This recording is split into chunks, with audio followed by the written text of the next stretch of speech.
In the 19th century, British warships once fired on China to force Beijing to open its doors.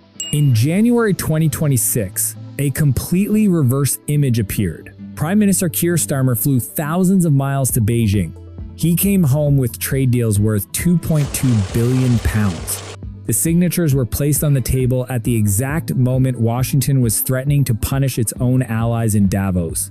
How did Britain end up bowing to China? The answer exposes a fatal crack running through the entire Western order. In January 2026, British Prime Minister Keir Starmer boarded a government jet and left London behind. He also left behind a storm of fierce criticism from the British media, and he ignored the fury Donald Trump was unleashing from the Davos stage. This direct flight to Beijing was nothing less than a survival gamble. Britain, at that moment, was running out of cash. Core inflation and industrial stagnation were choking the economy. Starmer did not shake hands with China because of ideological alignment. He chose Beijing because of one number, £2.2 billion. That was the total value of the export deals just signed. With insolvency looming in the background, it looked like a lifeline. Washington kept swinging the stick, threatening sanctions against its allies. America's political elite believed pressure alone could lock down its rivals. But reality is proving something far more brutal. Tariffs do not automatically create giant factories on American soil. Broad tariff walls only push prices higher on Walmart shelves. American consumers are the ones paying for those fractures. And on top of that, sanctions are directly pushing longtime allies farther away. European governments understand one simple truth: you cannot survive by chewing on diplomatic promises. America is isolating itself inside an outdated illusion of power. To see this clearly, look straight at the heart of the Industrial Revolution. Liverpool was once a proud symbol of British manufacturing strength. This was a city that helped shape the steel machines that transformed the world. Its ports were once crowded with ships loaded with heavy industrial goods. But that once glorious mechanical industry is now little more than a hollow shell.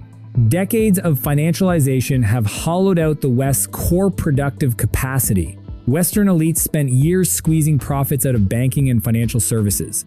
In the process, they willingly handed over the entire hardware supply chain to Asian factories. The West convinced itself it would always control the top layer of design and advanced engineering. The dirty, sweat-soaked labor they assumed would always belong to the East. That systemic mistake created an extremely cruel outcome. Millions of skilled Western workers were pushed out of the system. The result is now painfully clear. Britain cannot produce affordable electric vehicles on its own. Its once famous domestic auto industry is slowly dying from a shortage of components. Customers cannot afford overpriced cars built on aging technology. And then China's Chery arrived like a savior.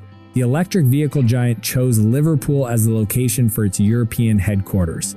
It brought with it an advanced supply chain and ultra-fast charging battery technology. It poured massive investment into a city desperate for jobs. Thousands of British technical workers now depend on paychecks tied to Beijing. The pride of a former empire has been crushed by economic reality. The British government cannot simply sanction the very power keeping its own people employed. Opening the door to Chery was not a strategic partnership, it was an industrial surrender. But the West's bitterness does not stop at assembly plants. This deadly gap has spread across the entire trade system. In the 19th century, Britain used gunboats to force China to open its market. In 2026, Britain's Prime Minister had to fly thousands of miles just to persuade Beijing to cut tariffs on whiskey by 5%. That historical contrast completely rewrites the meaning of power. Starmer's trip did secure a deal to reduce import duties on whiskey. That concession is expected to bring in roughly £250 million. For a G7 economy, that number is tiny. And yet the British government had to celebrate it in the newspapers like a major diplomatic victory. Why has such a massive Western economic system fallen into this weak position? The answer is simple and brutal. Because it no longer has enough that the world truly wants to buy. Europe's ability to export high-tech goods is shrinking fast. It does not have high-density EV battery cells to export to Asia. It does not have competitively priced wind turbines or solar panels. What it still has are luxury consumer goods loaded with symbolism. China is exporting the core technologies shaping the future. The West is struggling to export alcohol and nostalgia. Vast streams of European capital are flowing back into Asian factories. Political barriers are collapsing under the pressure of economic survival. The collapse of hardware manufacturing is one painful blow, but the West's real pride has always been core technology and biotech. For decades, American and European drug giants saw themselves as civilization's healers. They believed Asia was only good for producing cheap packaging and generic pills. They spent billions buying up labs and pushing drug prices into the stratosphere. But brutal reality arrived in early 2026. AstraZeneca, one of the great pillars of British medicine, was forced to swallow an incredibly bitter pill. The company signed a historic deal worth $18.5 billion, and the most striking part is this: it was not buying a startup in Silicon Valley. It was paying for access to weight loss drug technology from a Chinese rival. And remember, weight loss drugs are one of the biggest gold mines in modern medicine. AstraZeneca having to buy that technology from Beijing marks a total reversal. It was not investing in the mainland to build packaging plants. It was importing brainpower from the very place the West once dismissed. For years, Western media mocked China's research ability. People were told China could only copy and steal, but $18.5 billion does not lie. The very top of the global value chain has changed hands. The West is losing its ability to create the technologies that shape the future. And that brutal truth was laid bare on British national television. In a live interview, a journalist kept pressing on strategic competition. China expert Victor Gao simply smiled calmly.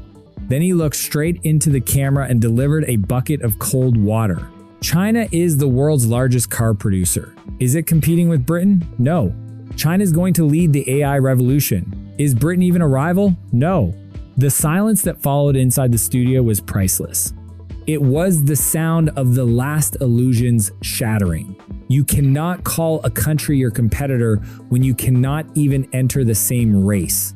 Victor Gao's slap was not empty arrogance. It was backed by cold, hard data. Look at the globally respected Leiden University ranking for 2025.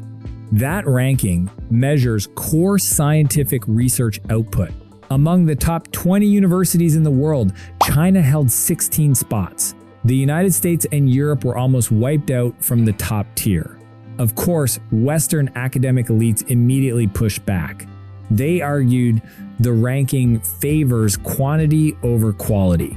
They insisted Chinese research lacks true theoretical breakthrough. They clung to Nobel Prize counts to comfort themselves. But that rebuttal is badly out of sync with commercial reality. America may still have some of the most brilliant minds on Earth, but China has assembled the largest army of engineers in human history. That overwhelming research scale creates a giant grinding machine. It allows Beijing to commercialize ideas at terrifying speed. America may take 10 years to test the new battery technology. China's engineering machine may take only 3 years to bring it into mass production. The West is still stuck arguing over legal and ethical barriers. Meanwhile, laboratories in Shenzhen are already shipping products that dominate the market. Donald Trump's tariffs cannot stop that brainpower gap. You cannot issue a political decree that forces a mind to stop thinking. The surrender of Western allies does not begin in diplomatic documents. It begins at the lab bench. Buying foreign technology rights is becoming the only path left for survival. But losing dominance in high-end research is still not the worst part. Western economies have walked themselves into a much deeper trap. It is a perfect trap, buried under thousands of layers of rock and dirt. The most dangerous enemy is not the one trying to blow up your system from the outside. The most dangerous enemy is the one quietly holding the power switch. And right now, Beijing is gripping that switch tightly. American politicians keep shouting about bringing manufacturing home. They promise voters giant EV factories in Texas, but they deliberately ignore a basic physical fact.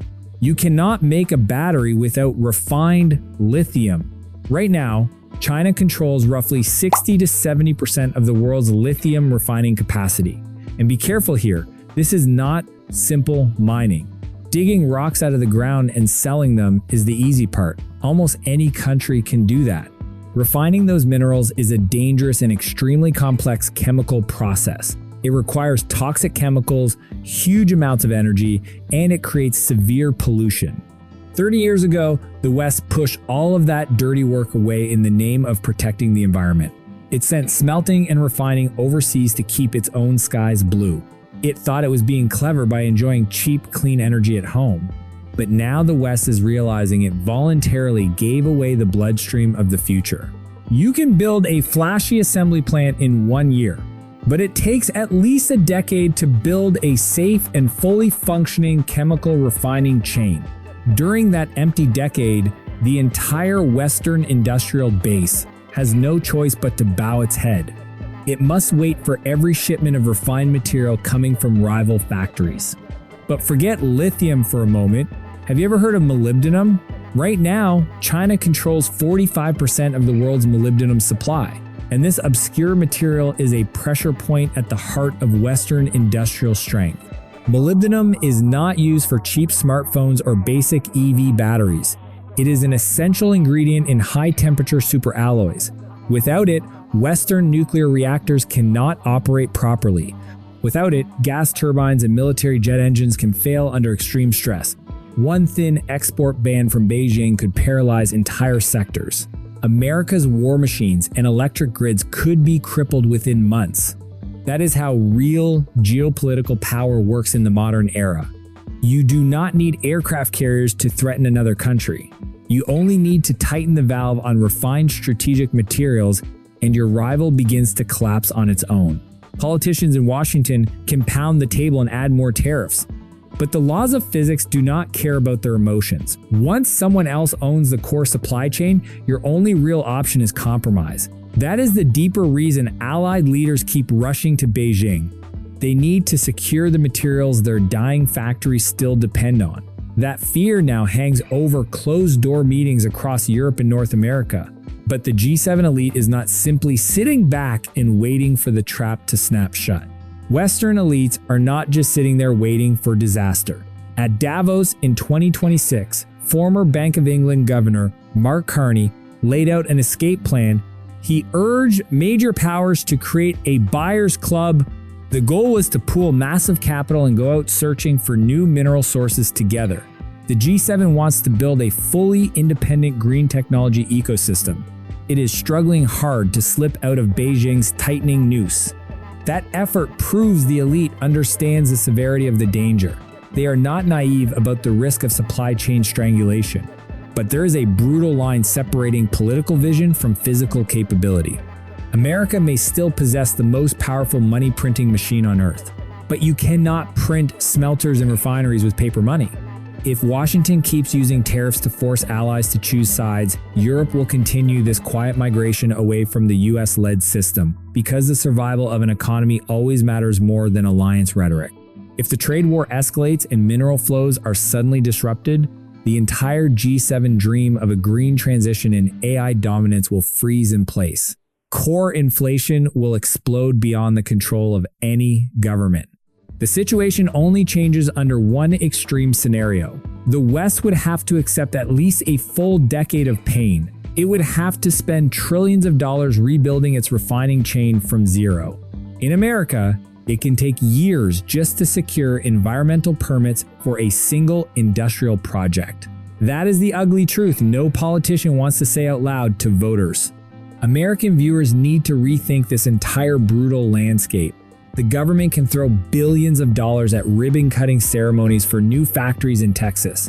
Politicians can proudly shout America First slogans, but workers in Ohio cannot assemble anything without components. The batteries inside Ford vehicles still depend on lithium refined in Chinese plants.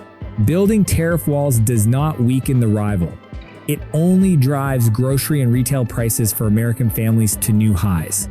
Punishing allies for refusing to pick a side does not bring victory or glory. It only pushes the United States towards self-isolation on the global chessboard.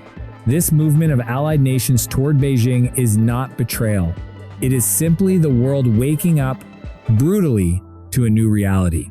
The decade ahead may become the harshest survival test yet. When the pride of a former empire is completely stripped away, what does the West have left besides printed money? And what will America do when it realizes its closest allies have already started learning how to survive without it?